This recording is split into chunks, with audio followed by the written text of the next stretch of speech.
নমস্কাৰ বন্ধুসকল, মোৰ হাতত এইটো কিহৰ বটল আপোনালোকে নিশ্চয় ধৰিব পাৰিছে। এইটো এটা কোল্ড ড্ৰিংকছৰ বটল। কোল্ড ড্ৰিংকছৰ বটল হয়, কিন্তু ইয়াত কোল্ড ড্ৰিংকছ নাই বৰ্তমান। ইয়াত এবিধ বেলেগ জুলীয়া পদাৰ্থ আছে। সেয়া হৈছে লিকুইড ফাৰ্টিলাইজাৰ। মই ঘৰতে অতি সহজে বিনা খৰচত প্ৰস্তুত কৰি লোৱা এবিধ লিকুইড ফাৰ্টিলাইজাৰ, যি সাৰবিধ মই মোৰ এই যে গছবিলাক দেখিছে, ফুল গছবিলাক ধুনীয়াকৈ ফুলি আছে, বগানভেলিয়াবিলাক, ইয়াত প্ৰয়োগ কৰি আহিছোঁ। বহু মানুহে মোক বহু সময়ত প্ৰশ্ন কৰে যে আপুনি আপোনাৰ গছবিলাকত কি সাৰ প্ৰয়োগ কৰে। মই তাৰেই এটা সহজ উপায়, বিনামূলীয়া উপায় আপোনালোকক এই ভিডিঅ'টোৰ জৰিয়তে দিবলৈ লৈছোঁ। আশা কৰিছোঁ ভিডিঅ'টো আপোনালোকে সম্পূৰ্ণকৈ চাব, কাৰণ সম্পূৰ্ণকৈ চালে গোটেই কথাখিনি জানিবলৈ সক্ষম হ'ব। এটা চুটি ভিডিঅ', আৰু ভিডিঅ'টো আপোনালোকে শ্বেয়াৰ কৰিব যাতে অন্যান্য মানুহেও জানিবলৈ সক্ষম হয়। আহকচোন, এই বিনামূলীয়া লিকুইড ফাৰ্টিলাইজাৰবিধ মই কেনেকৈ অতি সহজে ঘৰতে প্ৰস্তুত কৰিছোঁ তাৰ উপায়টো আপোনালোককো দিওঁ। বিনামূলীয়া এই লিকুইড ফাৰ্টিলাইজাৰবিধ প্ৰস্তুত কৰিবৰ কাৰণে প্ৰথম প্ৰয়োজনীয় বস্তুটো হৈছে এনেকুৱা এটা বস্তা। এই যে পিঁয়াজ আৰু আলুৰ বস্তাবিলাক থাকে, এনেকুৱা প্লাষ্টিকৰ নেটৰ পাতল পাতল থাকে, এনেকুৱা এটা প্লাষ্টিকৰ বস্তা হ'লেই হৈ যায়। আৰু দ্বিতীয় প্ৰয়োজনীয় বস্তুটো হৈছে এনেকুৱা জাবৰ জোঁথৰ কিছুমান, কিটচেনৰ যিবিলাক ফল মূল শাক পাচলিৰ বাকলি থাকে, তেনেকুৱা এইটো বন্ধাকবিৰ পাত দেখা পাইছে, তো এনেকুৱা শাক পাচলি আৰু ফল মূলৰ পেলনীয়া অংশ। আৰু তৃতীয় প্ৰয়োজনীয় বস্তুটো হৈছে এটা খালী পাত্ৰ, যিকোনো এটা বাচন হ'লেই হ'ল, অলপমান ডাঙৰ বহল মুখৰ এনেকুৱা বাল্টি এটা হ'লেই হৈ যায়। আৰু এই তিনিওটা বস্তু যোগাৰ হোৱাৰ পিছত এই বস্তাটোত জাবৰখিনি এনেকৈ ভৰাই ল'ব লাগে। মই এনেকৈ কৰোঁ। আৰু জাবৰ ভৰাওঁতে হাতত এযোৰ এনেকুৱা হাত মোজা পিন্ধি ল'ব, গ্লভছ পিন্ধি ল'ব, প্লাষ্টিক বা ৰবৰৰ, আৰু যদি নাথাকে মোৰ চিনাকি এনেকৈ পলিথিন এটা মেৰিয়াই ল'লেও হ'ব। গ্লভছ আনিবলৈ পাহৰিলোঁ মই ঘৰৰ পৰা, গতিকে এনেকৈ প্লাষ্টিক এটা মেৰিয়াই লৈছোঁ, হৈ যাব।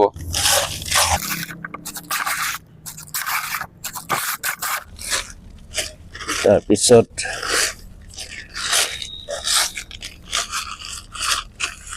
ইয়াত গাঁঠি এটা মাৰি দিব লাগে।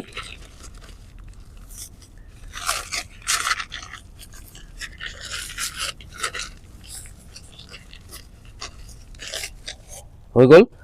আৰু মই বাৰু এই চৰিয়াটোতে দি পেলাই আপোনালোকক দেখুৱাইছোঁ। এইটো ভৰাই লৈ ইয়াত পানী ঢালি দিব, পানী ভৰ্তিকৈ ঢালি দিব।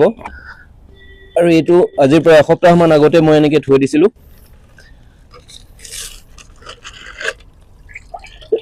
এইখিনি চাওক, খুব ধুনীয়াকৈ মোৰ লিকুইড ফাৰ্টিলাইজাৰ ইয়াতে প্ৰস্তুত হৈ আছে। এসপ্তাহ আগতে এই বস্তাটোত মই জাবৰ ভৰাই পেলাই পানী তিয়াই থৈ দিছিলোঁ। জাবৰখিনি এনেকৈ বস্তাত কিয় ভৰাই থৈছোঁ জানেনে?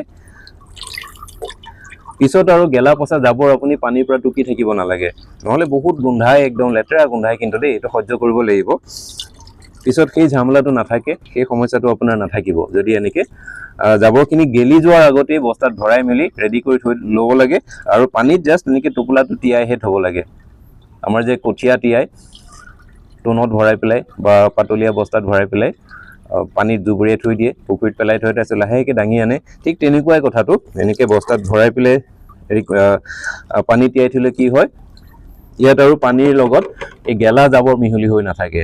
আৰু সেইখিনি টুকি থকাটো একেবাৰে অসহ্যকৰ কাম, গোন্ধাব।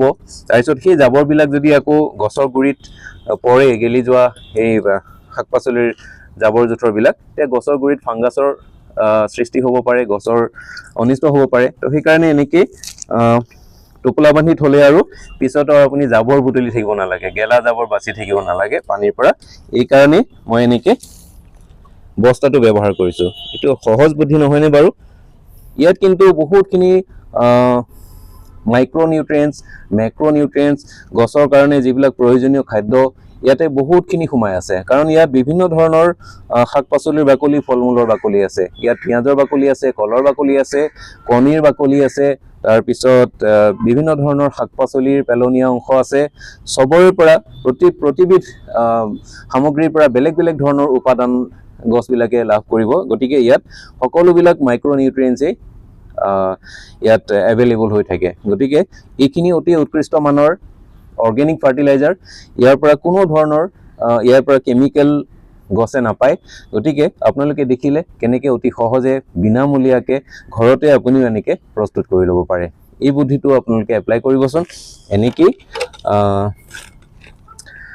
ঘৰতে আপুনি এই সাৰবিধ প্ৰস্তুত কৰি পেলাই প্ৰয়োগ কৰিব পাৰে ইয়াক খালি প্ৰয়োগ কৰাৰ আগতে ইয়াত পানী ঢালি ল'ব লাগিব পানী কিমান ঢালিব 1 লিটাৰত প্ৰায় 5 বা 6 লিটাৰ পানী দি দিব পাতল কৰি পেলাইহে গছৰ গুৰিত দিব সেইটো সদায় মনত ৰাখিব ডাইৰেক্ট এই পানীখিনি দি দিলে গছ মৰি যাব তেনেহলে বন্ধুসকল ভিডিঅটো চাই নিশ্চয় ভাল পাইছে উপকৃত হৈছে অলপ হলেও এনেকুৱা ধৰণৰ সৰু সৰু কথা কিছুমান পাই থাকিবৰ কাৰণে এনেকুৱা কথা কিছুমান জানি থাকিবলৈ মোৰ চেনেল গাৰ্ডেন এডিকচন আপোনালোকে সাবস্ক্ৰাইব কৰি থব পাৰে কাৰণ মই মাজে মাজে এনেকুৱা সৰু সৰু কিছুমান ভিডিঅ আপলোড কৰি থাকো আৰু লগতে বেল আইকনটো টিপা মাৰি থৈ দিব যাতে মই কিবা ভিডিঅ আপলোড কৰাৰ লগে লগে তাৰ নটিফিকেশন পায় আৰু আপোনালোক সুস্থ সবল হৈ থাকক সুন্দৰ হৈ থাকক ধন্যবাদ